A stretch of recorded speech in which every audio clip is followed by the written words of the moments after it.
Bueno, bienvenidos a un nuevo episodio de nuestro podcast Psicoanálisis para no todos.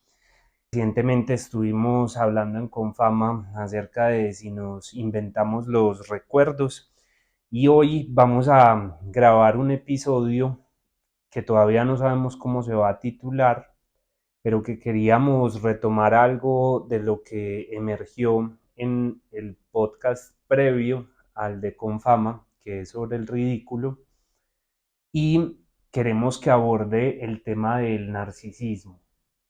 Para los más, digamos, interesados en la parte teórica del tema, creo que la primera referencia puede ser Introducción del Narcisismo de 1914 de Freud, y creo que puede ser muy interesante que hoy tomemos el asunto desde la perspectiva de cómo esto se nos presenta en la clínica y de cómo en algún punto esto también nos permite hacer reflexiones desde nuestras experiencias, ¿cierto? Creo que nuestro podcast ha sido más articulado con experiencia, tanto de nuestros análisis, de nuestra vida, como de lo que nos permite también escuchar a otras personas. Entonces, contexto para los oyentes o videntes, o espectadores, La gente que está ya viendo, la gente que haciendo nos lo ha que sea, los que están lavando lavando la platos. loza, sí, sí, tremendo plan. Pasó que es un martes cualquiera y mi amigo David, a pesar de que grabamos hace 8 días, llega y me dice que se levantó con muchas ganas de que grabemos este episodio. Que había sido esquivo, se Que me había habían sido atravesado esquivo. juegos de play, otras Sí, conversaciones. sí, sí, sí. Entonces yo te quería preguntar, ¿qué pasó? ¿Qué soñaste? ¿Qué fue lo que pensaste? Que dijiste, quiero que grabemos rápido este episodio sobre el narcisismo. Pero es que no es por el tema necesariamente. Ok. Es que el, la semana pasada, el jueves, yo estaba dando la clase que doy en la maestría en la Universidad de Antioquia, que algún día vamos a darles un episodio sobre la verdad, porque es un seminario que estamos dando en la maestría sobre la Con verdad. estudiantes, Esa dijiste, es la sería muy idea, que bacano. puedan venir los estudiantes.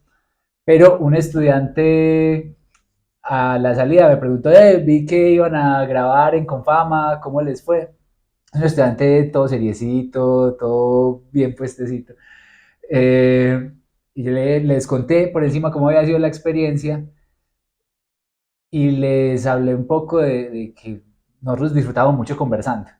Y él dijo, es alguien que habla así con unos términos, pues como siempre, muy medidos, Rimbombantes. no rimbombantes, pero muy Ok. medidos, como cada palabra muy bien pensada.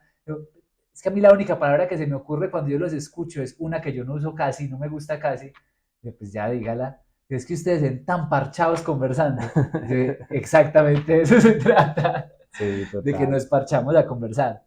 Y esta mañana dije, qué ganas de parcharnos a conversar, Ok. porque en Confama fue mucha gente y a mí eso no deja de parecerme sorprendente que Mm. vaya un montón de gente a escuchar de estas cosas, porque cuando lo hacíamos en la universidad, pues quizás no iba tanta gente, no lo que nosotros hacíamos, sino como había eventos de psicoanálisis y los mismos y una cosa como cerrada, entonces ese efecto de apertura me parece genial y hablando de narcisismo, pues esto es un motivo de orgullo, de verdad que una cosa que uno haga pueda tener como esta resonancia en los otros. Y Mm. creo que es porque lo disfrutamos.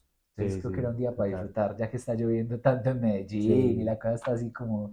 Fue un día como tétrico, estamos grabando un día después de inundaciones, de caos, y cerrar así es como sí, bien. de acuerdo. Son las 9 de la noche, Son las estamos 9 de acá la de un noche. martes cualquiera. Pero bueno, vos arrancabas proponiendo algo, ya que no te di material con mi respuesta, entonces yo quisiera como relanzar la cuestión. Y me parece que lo primero, no sé, a vos te pasa en la clínica, y es que hoy en día la gente habla mucho de narcisismo. como que ha cogido mucho alcance el tema de la personalidad narcisista, ha pegado un montón, a cualquiera le ponen los cachos o le dicen mentiras y dice, "Ah, es porque es que es narcisista". Y se vuelve algo que va Sí, hombre, sí, ahí teniendo un sí, alcance. es verdad. Mm, He escuchado eso. Creo que lo primero sería quizás si te ha pasado, cómo lo ves que ocurre y qué diferencia tiene ese narcisismo del que se habla, de la personalidad narcisista y todas las cosas, si es que tiene lugar en la clínica, como vos lo entendés, o qué diferencia tiene con el planteamiento de trabajo más psicoanalítico.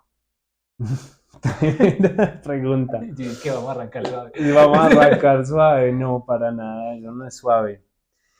No, güey, yo creo que pasa mucho y yo lo que siento es que son como unos oleajes de términos psicológicos que de un momento a otro tienen un pico de uso y luego entran en desuso, como por ejemplo hace un tiempo fue lo de el síndrome de Peter Pan, marica, que yo quería arder en Pero ira, que huevón, todavía hay un montón pero de ya no gente. tanto. Es O que, síndrome del impostor. bueno, no, ese es Ese, capítulo y que tiene que aparte. ver con este también Sí, fuertemente. mucho. Y bueno, como que en sí eso me parece como ya muy interesante porque mm, puedo leer que ahí hay como una intención de acotar algo del otro y la necesidad de poder entenderlo, y creo que muchas veces este tipo de términos algo logran poder señalar del otro y ubicarlo en una categoría, ¿cierto? Entonces creo que las redes sociales, todos los diagnósticos que vienen pues vinculados con TikTok, también podríamos hablar de los tipos de apego, que pues es como una tendencia muy humana a querer encasillarse y y a querer encasillar también al otro Ese en... puede ser un episodio, diagnósticos de la vida cotidiana. Sí, sí, aunque creo que en la función del diagnóstico algo Algo hablábamos de mencionamos. esto, ¿cierto? Como de lo insoportable que puede ser no tener una palabra para nombrarse o nombrar al otro. Pero creo que es la fascinación que aparece cuando se encuentra la palabra. Y Y cuando, avalada. sí, cuando casan Es, las piezas y uno, es que pues, como le iba a pedir otra obvio. cosa. Sí, no, sí, sí es narcisista, Y no lo ¿cierto? dejan. ¿Ah? Y no lo dejan. Mm, Es narcisista. Por eso me trata mal. Venga para acá, que ya sé que sí, es porque es sí. narcisista. Yo escuché alguna vez a una mujer hace ya unos años que, por ejemplo, para ella fue todo un alivio y de verdad se volvió una investigadora experta en la psicopatía, ¿cierto? Ujú, Porque ese es otro término que de vez en ujú. cuando vuelve a aparecer. Entonces, ¿qué es psicópata? Bueno. Y, por ejemplo, a ella eso le sirvió mucho, ¿cierto? Porque pudo ordenar y pudo sentir que eso no era algo exclusivo de esa persona, sino que es una enfermedad y entonces empieza a aparecer como la noción de eso no es esa persona, es incluso más allá, es una enfermedad o es un trastorno que afecta a ciertas personas. Pero bueno, voy a volver porque creo que ese asunto de los diagnósticos, pongamos una nota al pie, diga, Es. ver Episodio sobre el capítulo, diagnóstico. episodio de la función del diagnóstico. Voy a volver a tu pregunta y es que el narcisismo, pues yo creo que cuando se usa en el discurso más coloquial, estoy casi seguro de que no se ha investigado la función que tiene ese concepto en el psicoanálisis, que como lo decía desde el principio, es una función muy trascendental. Freud de alguna manera plantea casi como un momento del desarrollo libidinal al cual no hay sujeto que no pase por él y que podríamos definir así muy escuetamente. Es que a mí me da mera vuelta decir estas cosas porque alguien puede decir, pero uy, faltó decir un montón, pues obvio va a faltar un montón. Siempre, no todo. Sí, no todo se puede decir acá, no es la intención ni la posibilidad, pero por lo menos podríamos estar hablando de que para Freud hay una explicación como económica y dinámica acerca del psiquismo humano y que él va a considerar que existe una energía pulsional, que esa energía pulsional, cuando catectiza al yo, cuando se concentra en el yo, es el narcisismo, ¿cierto? Entonces, Entonces, el yo tomado como si fuera un objeto exterior, más o exacto, menos. exacto. Y es un pasaje que según lo que yo he entendido es una fase y es una fase que siempre deja un vestigio y una cantidad de libido asociada a ese yo. Ahora, el punto es que en tanto se piensa como un factor económico, quiere decir de cantidades. Y esas cantidades implican entonces que puede haber movimientos en las cantidades de energía libidinal depositada en ese yo. Entonces, cuando uno se enamora, la libido circula hacia afuera. Cuando uno ama, esa libido que antes se depositaba en el yo va a poder ubicarse en los otros objetos. Y por eso es que Freud va a asociar que la salud mental, no es un término que él haya utilizado, pero sí habla pues como de Lo de que salud, él lo de entendió. salud, Salud es uh-huh, amar y trabajar. amar Eso. y trabajar en la medida en la que la libido está por fuera.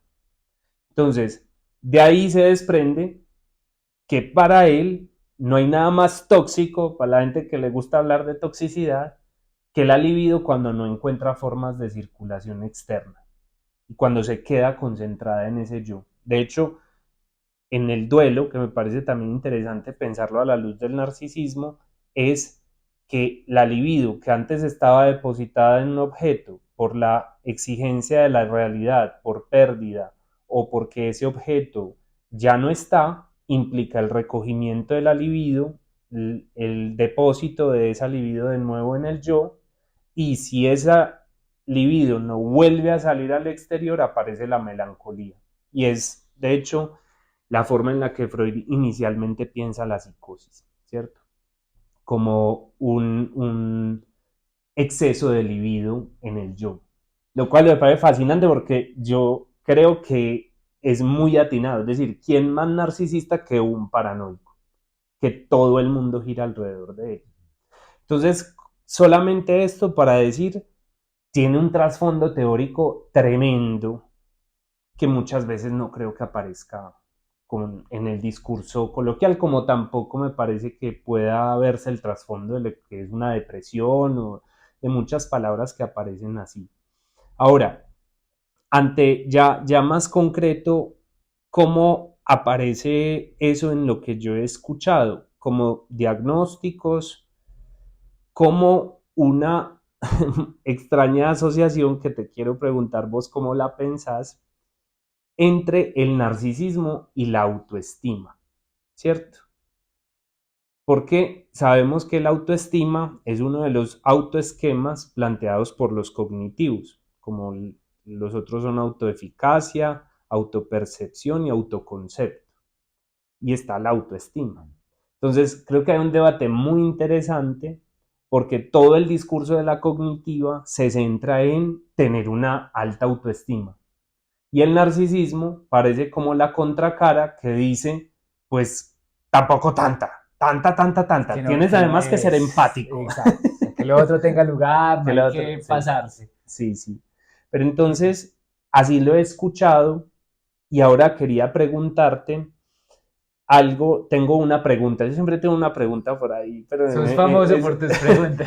en algún momento cuando no estés muy preparado te la suelto, pero lo que te quisiera preguntar en este momento es, ¿cómo entendés vos esa relación autoestima-narcisismo y qué te ha enseñado también la clínica sobre el narcisismo? Son dos preguntas, pues, pero no es la pregunta. Son dos preguntas fuertes. A ver, lo que pasa es que la autoestima creo que es otro término que se ha popularizado un montón y que me parece de la misma manera que el término narcisismo, como hablábamos ahora, como aparecen esos conceptos, como que algo le dio, es que él tiene síndrome de no sé qué, entonces es porque él tiene ese síndrome o porque yo lo tengo, es como si fuera una entidad externa. Creo que tomando muchísimo el modelo médico y creo que la autoestima entra ahí. La gente más o menos que puede decir, tengo el colesterol bajito o el azúcar bajita, tengo la autoestima bajita, la autoestima alta. Y te lo piden. Y Yo vengo yo vengo, para que usted sí, me va a ayudar a subir la porque autoestima. eso, yo Vamos tengo a la verificar. autoestima bajita y entonces necesito que me la suba, pues como si fuera un valor de verdad que uno pudiera medir de algún modo y se va a subir la autoestima de algún modo. Los otros autoesquemas no han hecho tanta carrera. Pero creo Lo que cual en sí es mera pregunta. sí, o sea, Pues porque porque la nadie es. autopercepción no. Pues sí, Me total. falla la O la autopercepción. autoeficacia.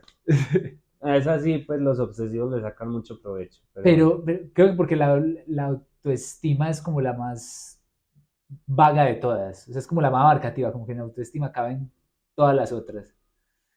Porque es como la valoración general que la persona hace de sí misma. Y me parece que esa forma de entenderlo, de que yo vengo que me suba la autoestima, es alta, es baja, muestra también por qué Freud lo entendió como lo entendió, como si fuera una cantidad. Como yo me quiero mucho, me quiero poco, me siento muy conforme conmigo mismo, no me siento muy conforme conmigo mismo, pero me parece que el concepto de autoestima es sumamente limitado para poder operar con él. Pues casi que se vuelve una manera de racionalmente ir desmontando ideas como, venga, entonces usted piensa que si se viste así se va a ver feo, pero a usted le ha visto otras personas que se visten así, pues como empezar a cuestionar la idea para racionalmente convencer al otro de que va bien, ¿cierto? Y entonces se vuelve un dispositivo además de adaptación muy grande. Porque si no es de adaptación, se aparece como pues, yo estoy bien, póngame lo que me ponga, haga lo que haga, diga lo que diga, sos narcisista, te pasaste, se te excedió la autoestima. Entonces, ahí me parece que la noción de autoestima se vuelve sumamente dada para la adaptación. Compórtese más o menos como todos se comportan. Esa es la medida de que usted pueda decir está bien, está mal y siéntase tranquilo con lo que va a hacer y lo que va a decir. Cualquiera se equivoca, usted sabe que puede cometer un error. ¿Usted ve qué tal se equivocó? Y usted lo odia porque se equivocó. No. Entonces usted puede cometer errores también, ¿cierto? Es como algo de ese orden. O tenés talento. No, yo sería lo más joven cognitivo. A veces uno aplica esas cosas, no hay nada que hacer. Te sale como natural. Sí, a veces pasa. Pero me parece que el narcisismo como va anclado a la libido y esa concepción energética, aunque se puede debatir muchas cosas de Freud en ese sentido, pensarlo energéticamente, pero la sola metáfora en su explicación de cómo no se puede pensar solo dentro de mí, sino que incluye al otro, sino que ese amor que tengo va afuera y en la medida que va afuera se revitaliza y me devuelve algo de amor. Freud dice, quien ama está humillado, pero es porque saca ese amor de sí mismo, lo lleva al otro y lo que espera es compensación. Porque entonces el amor del otro me restituye a nivel narcisista. Entonces mira que es un modo de hacer lazo que Narcisista, pues. narcisista, Pero pues la pregunta, lazo. pero lazo. Entonces, la Ujú. pregunta siempre será, ¿hay un amor que no sea narcisista? Pues como que cuando uno se pone a la pregunta muy extrema, cae que cualquier acción. El altruista, usted se siente bien dándole al otro todo. Yo me siento bien, entonces es narcisista. Pues, o sea, cualquier cosa tiene el reverso narcisista porque da satisfacción. Entonces se vuelve una manera de hacer lazo y ya no soy solo yo avalándome a mí mismo, entendiéndome a mí mismo o mirando si todos lo hacen para tratar de prevalecer, sino soy yo con qué vínculos tengo, yo con qué quiero, qué me gusta, cómo pongo a circular la libido de algún modo. Así a veces pierda, gane, a veces me exceda, pues como que esa no es la cuestión, ¿cierto? Porque creo que no nos centramos tanto en vamos a subir el narcisismo, vamos a ver cómo me mueve en la vida, porque creo que es muy Sí. amplio el concepto de narcisismo, es muy potente. Incluso con eso de hacer lazo, vos ahora dijiste algo que Freud trabaja en el duelo, ¿cierto? Y es como se recoge esa libido desde el otro hacia mí, ¿cierto? Entonces perdí el objeto, vuelve la libido al yo y el yo entonces vuelve a tener la disposición para ponerla en otras cosas, pero hay un detalle que yo no he escuchado mucho mencionarse, que yo había leído a del texto, se me había pasado, y hace poco lo volví a leer y me parece una cosa muy bella, y es lo que Freud propone que debe hacer el yo para recuperar esa cuota de libido, y es identificarse un poco al objeto. O sea, parecerse al objeto para que entonces el yo diga, yo también soy digno de ser querido como lo querías a él, vení amor hacia acá. Entonces uno se nutre también como con el otro, digamos la expresión medio mañé y cliché, pero el otro pasa a ser parte de uno. Y creo que ya es un concepto mucho más amplio, que incluso podría ser criticado en ciertas perspectivas de la autoestima. ¿Usted por qué se tiene que parecer a otros? ¿Por qué está replicando lo del otro? Cuando quizá mira que para Freud es una manera de darle circulación, no quedarme encerrado en ser siempre el mismo, que es algo que yo como que reitero mucho. Como si se pudiera decir que la identificación es necesaria para no quedarnos enclaustrados en nosotros mismos. Sí, exactamente, la identificación con otros, Ujú. que creo que ahí es donde Que no somos nada, pues. que no Es somos decir, nada. sí, es decir, es una energía pulsional que quedaría circulando en el propio aparato y que de ahí bien podría, pues es que hice mera conexión rara, ¿no? Pero hice mera conexión rara con lo que estás diciendo, permíteme la interferencia, pero me parece muy interesante entonces como si no es eso lo que le falta al autista. Capacidad de identificación, Mm. queda todo el tiempo atrapado en ser idéntico a sí mismo. Sí, muy teso eso. Es que, mira que cuando Freud habla de la psicosis y las piensa como neurosis narcisistas, no es solo porque él se sienta muy grande y muy capaz, ¿cierto? Es porque los objetos de sus fantasías los libidiniza de tal modo que son el mundo. O sea, prescinde casi que del mundo porque mis fantasías son reales. Yo que necesito afuera si todo lo confirmo al interior. Mm. Sí, sabes que yo quería también a propósito de ese punto, encontré en dónde encadenar esto, porque la referencia bibliográfica va a ser pésima. Es decir, puede que esto me lo haya inventado, ya que hablamos de recuerdos inventados, pues yo creo que este puede ser uno, porque puede ser que eso no lo haya leído y si lo leí lo interpreté a mi antojo. Y si no, Pero tenés una idea para escribir un libro. también consideremos esa posibilidad. Pero si mal no recuerdo, en el seminario 11, cuando Lacan cita a Merleau-Ponty, que es un filósofo que asistió durante mucho tiempo al seminario de Lacan, Sean muy amigos. eso no lo sabía. Y en algún momento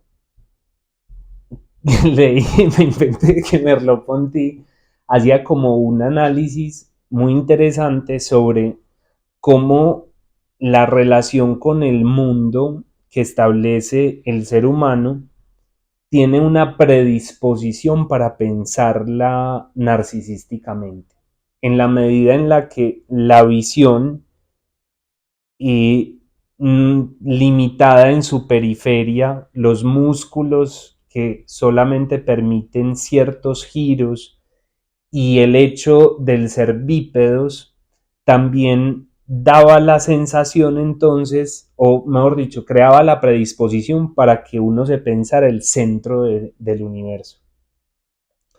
Y si cada uno de nosotros se piensa como el centro del universo, pues creo que nos topamos justamente con lo que luego derivará en la agresividad y hasta llevado hasta las últimas consecuencias la posibilidad de la guerra.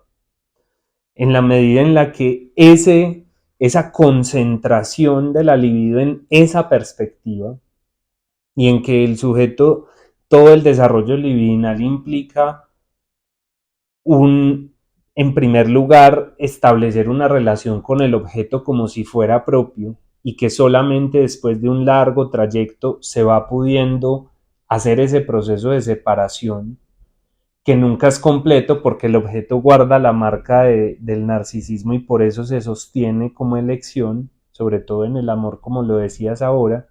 Me parece muy interesante como pensar que es que no hay escapatoria del narcisismo. Es decir, no hay sujeto que no guarde en cierta medida algo de narcisismo en la medida en la que está ubicado en una perspectiva existencial específica. Es que sería impensable. Uh-huh. Pues creo que a veces ciertas formas de leer el psicoanálisis y ciertas otras teorías, pues como que implican un desmontaje del yo hasta tal punto que ya es imposible. O sea, pensar alguien sin yo sería puro identificarse a otros, pues sería que no haya algo que coordine. Y por ejemplo ahí me parece, con lo que estás diciendo, inmediatamente lo asociaba con el estadio del espejo, que mira cómo el yo se conforma a partir de la mirada. O sea, yo veo a una imagen de un semejante y esa imagen intento asumirla para mí, pero es por efecto de miradas. Entonces, la mirada juega un papel muy importante. Llegarán preguntas sobre los ciegos. No les gustó demasiado el capítulo de los sordos. No vamos a. Hasta que no escuchen los dos capítulos sobre los sordos. Queremos que suba. que suba la popularidad de los episodios. Ay, y como fue de bacano el del Hablantecer parte 2. Los dos fueron muy buenos. Los dos fueron muy bacanos, pero en el del 2 yo siento que logramos como hablar de unas cosas tan chimbas, de verdad. Sí, yo no sé por qué. Bueno, la quizás gente le el falta título, más no, y el del ajedrez, no, que sea espacio para el desahogo, mira, el del ajedrez, escuchen el del ajedrez. Es como capítulo favorito de la vida. Todo... Ustedes escuchan. Bueno, ya, momento de desahogo de los podcasters. Pero, a ver, entonces el asunto es como que me parece muy potente eso que Lacan trae para ir sacando la cuestión de la pura cantidad energética, y es que ya se vuelve un efecto de imágenes, ¿cierto? Un juego de espejos, que me parece muy teso eso, no sé vos cómo lo pensás, y cuando hemos hablado algo del ideal, creo que tiene mucho que ver con este tema del narcisismo, y es como yo me encuentro con una imagen afuera. Lacan lo pone en el espejo, yo me veo en el espejo, veo, el niño ve su imagen reflejada, pero esa imagen la ve más completa de lo que él se siente a sí mismo, porque el niño no es capaz de caminar, no es capaz de moverse, no es capaz de muchas cosas, pero ve una imagen completa parecida a la de los adultos, y entonces él está condenado a intentar parecerse a sí mismo, porque su imagen es mejor de lo que él es. Y mira que ahí ya hay un recorrido bien particular de el narcisismo. Y el júbilo, grande, y el júbilo. júbilo exacto. Muy bella esa palabra que usa Lacan en ese texto, como del. Ay, esperen, la alarma. Esto va a estallar. El júbilo ante la identificación con la imagen, que es muy bacano. Esa parte nos puede servir también mucho para pensar esto, porque es ahí donde uno luego, así lo he leído yo, donde uno puede entender también el júbilo de llegar a un diagnóstico, Claro, a una identificación. capturé algo del ser. Soy esto. O bien, cuando uno se enlaza a un significante que lo nombre como miembro de o como parte de y le otorga un sentido y hablemos, se me acaba de ocurrir una cosa que me parece muy charra. Hay dos asuntos. En el psicoanálisis hay un concepto muy complejo que es el de autorizarse a denominarse como analista, ¿cierto? Y por aquí ¿A dónde nos va a tirar? tienen a dos referentes que durante sus años mozos se preguntaban mucho sobre eso, nos preguntaban mucho como en qué momento nos llamaremos ¿Qué o hay que nos hacer para hacer diremos eso? qué hay que hacer para decirse psicoanalista. Y claro que eso otorga un júbilo, sin duda, cuando uno se autoriza. Pero también, a propósito, vemos el ridículo que puede pasar en el campo del psicoanálisis o en otro, con el que también tengo afinidad, que es cuando alguien se nombra poeta. ¿Es cierto? Y vos, yo no sé si los has conocido, pero es como que a mí eso me parece que raya en el narcisismo ridículo, en el sentido como de qué hace a un poeta, y cómo a veces cuando esa palabra llega de forma quizás anticipada, pero quién también es uno para decir cuando se anticipó no ese sujeto. Cierto, Lo que es pasa es que complejo. no es quién es uno, ¿cierto? Pero es una comunidad. Es una comunidad que puede sancionar entonces que más bien te lo estás creyendo mucho. Es decir, que estás valorando tanto las tres estrofas que escribiste para nombrarte poeta cuando quizás ser poeta es otra cosa, ¿cierto? Que no se sabe qué es. Que no se sabe qué es. Entonces, mira que ya que hablábamos del ridículo y creo que por eso lo enlazamos ahí al final, era como el narcisismo defiende pero enferma y muchas veces por eso el narcisismo también es tan ridículo, porque finalmente se ve que detrás de eso hay una intención. Estoy haciendo unas conexiones con esto que viste del espejo, me parece fantástico verlo ahí, porque finalmente lo que Lacan dice es que hay una fragmentación en el ser, en la forma de vivir el cuerpo, que la imagen pone un velo sobre eso y permite el júbilo, aunque estamos fracturados por dentro, ¿cierto? Ujú. Entonces, el narcisismo es esa identificación que pone el velo sobre la castración, sobre la falta del sujeto y le permite andar, le permite hacerse a un lugar a costa a veces justamente del saber sobre la falta, ¿cierto? Que me parece muy complicado y por eso cuando llegan los sujetos a consulta y no tienen en algún punto una fisura en su narcisismo, es muy difícil poder hacer un análisis. Por eso Es con que los, no hay manera. por eso con los angustiados funciona más esto. Porque el angustiado está así, te dice, ve, curame, pues decime Yo alguna no sé lo que cosa, me yo no sé pasa. lo que me pasa, es decir, todas sus identificaciones están en suspenso. Yo creía hacer esto, pero ahora me doy cuenta de que no lo soy. Y a partir de ahí es donde creo que también se sitúa la ética del psicoanálisis, porque a diferencia de los otros métodos, el psicoanálisis no intenta maquillar ni poner más velos, sino. Ni intenta cerrar y engrandecer ese que Exacto, está. ¿Cierto? exacto, sí, sí, sí. Entonces ahí vemos una gran diferencia. Bueno, ahora sí la pregunta. Ahora sí la pregunta, bueno, no es tampoco la gran cosa, A ¿cierto? ver, Pero es que me parecía interesante porque yo creo que de las preguntas sencillas hemos sacado buen provecho. Hay un fenómeno asociado al narcisismo, o sea, es que me gusta dar vuelticas antes de la pregunta, pero hay un fenómeno asociado al narcisismo que es cuando algo a uno de algún modo lo ofende. Y esa es la pregunta. ¿Por qué nos ofendemos? ¿Por qué los seres humanos nos ofendemos? O con palabras, o con que me miró de tal modo, porque eso sí que se escucha en la clínica, o porque se quedó callado en tal momento, o porque escuché decir esto de mí. Y entonces quiero entender eso. ¿Cómo que, lo que, pensás vos? que a veces no es ni de mí, ¿cierto? Escuché algo y supongo que es para mí. Uh-huh. Ahí, con esto de Que al que le caiga el guante que se lo chante, sí, dice, sí, sí, sí, es que es un dicho un dicho muy popular narcisista y nunca lo había y que visto. por lo general además tiene la modificación de que la gente hace el chiste de completarlo con el nombre de la persona a la que le está tirando, ¿cierto? Al que le caiga el guante, que se lo Juan David. Mm. Y se juega con eso.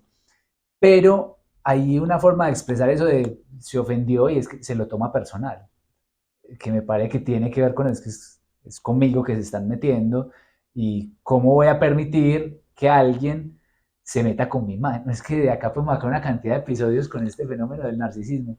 Pues porque entonces entra la venganza, el rencor, el pudor. Hay un montón de cosas que el narcisismo puede estructurar.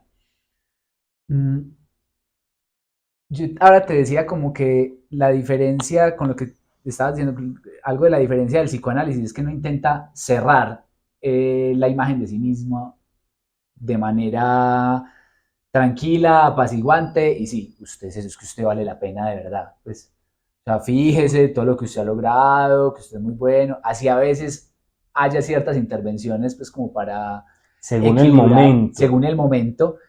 Yo recuerdo que alguna vez una amiga decía, es que uno va al psicoanálisis, es como cuando está mal para que lo dejen armado, y uno llega bien para que lo saquen desbaratado. Sí, y me acuerdo de una expresión, otra referencia mal hecha, pero no sé en dónde lo dice Freud, pero él dice que el psicoanálisis implica una dosis de crueldad para que Sí, se pueda alcanzar un saber sobre el inconsciente. Pues. es que digamos que eh, te arranqué hablando de esa especie de modelo médico, de cómo la gente se relaciona con la autoestima y no sé qué.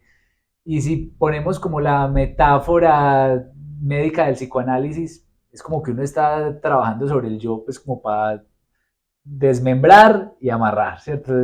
Rompa y vuelva y pegue, rompa y vuelva y pegue, pero lo está ahí de algún modo triturando al yo.